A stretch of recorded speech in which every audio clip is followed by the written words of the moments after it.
ಬಂದಿದ್ದಾರೆ. ಬರ ಹೇಳಿ ಅವರನ್ನು. ರಾಣಿಯವರು ಬರಲಿದ್ದಾರೆ.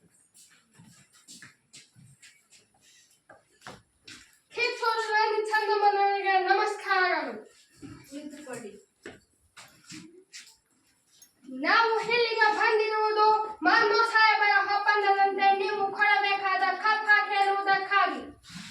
ನಿನಗೇಕೆ ಕೊಡಬೇಕು ಕಪ್ಪ? ನೀವೇನು ಅಣ್ಣ ತಮ್ಮಂದಿರೇ?